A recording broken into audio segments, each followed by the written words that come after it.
Generally speaking, most artists accept the idea that a landscape drawing or painting should be designed around the rule of thirds. So that means we will actually be thinking about fractions in math as we design our landscape art. So what is a rule of thirds, you might ask? Well, if you take any shape and divide it into three equal parts, then each part would be considered 1/3 of the whole shape. Now, with landscape art, it is a matter of drawing in lines to separate the sky from the land, lakes, or sea. If you place a line 1/3 up from the bottom, you would have 2/3 of open space at the top. This top space could be used for a very dramatic sky, but even that space will need to be divided too, in order to provide that sense of balance. Perhaps it is a mixture of clouds and plain sky that helps to provide that sense of balance. Another example could be where you come down 1/3 from the top. You could choose for this section to be sky, but then you would have the remaining 2/3 to use for land and sea. So again, that 2/3 will need to be split up as well. Here are a few examples of art that I have created that exhibit the rule of thirds. Did you notice that the line that divides each third is not necessarily straight? That's right. This is because, as you have learned about lines in my previous videos, they can actually change direction, make curves, and so forth. In nature, you will often see soft lines such as treetops in the distance, or clouds juxtaposed to harsh, jagged lines such as mountains and rocks. Even water can make a variety of lines. You can have soft curves at the wave top versus the splatter of water as it crashes down on the surface. The reason most artists don't place their skyline in the center is because it stops the eye from roving around your beautiful art. When that happens, your art loses the ability to hold the attention of your viewer. So artists try to create dynamic works, meaning active designs so that viewers will continue to look at the work. So do a quick experiment on your own, and you will see what I mean. On one side of a piece of paper, draw a line in the middle. This creates two equal parts, or in math we say 2/2, that when placed together create the whole amount. Now flip your page over and draw two lines that break up the whole space into three equal parts. You can label each section. For instance, you could have sky, mountains, and land as your three labels. Or if you would prefer a beach scene, you could try sky, ocean, and beach sand for your three labels. Now flip it back over to the other side with only one line in the center.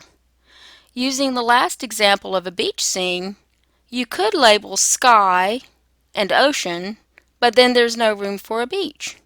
Or you could label ocean and beach, but then you have no room for sky. You see, it's not nearly as interesting, and the equal portions stop the eye from roving. So now that you have practiced breaking up the space, and you know how important math is in art, it is time to become a scientist. A scientist, you might wonder. That's right.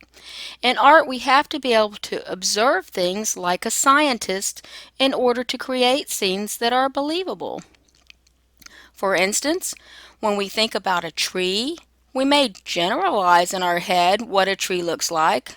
We might think we see a trunk, a few branches, and a ball or triangle of green leaves at the top. But when we observe or look at trees as scientists, we see that there are many types of trees.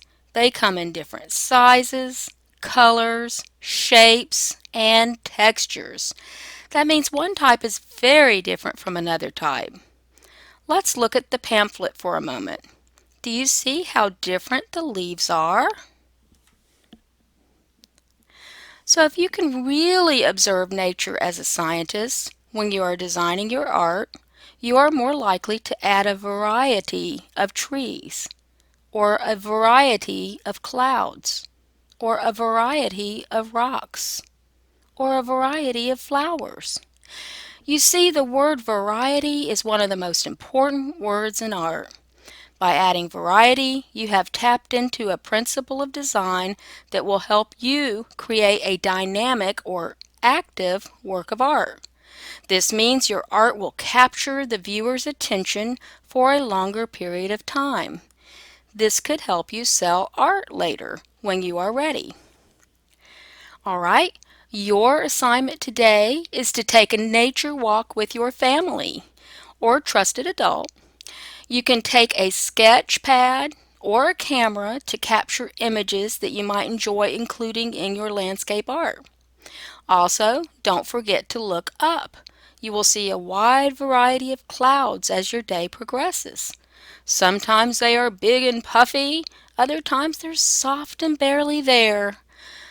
These little observations and notes or visual images you create as a reference will help you become a great landscape artist.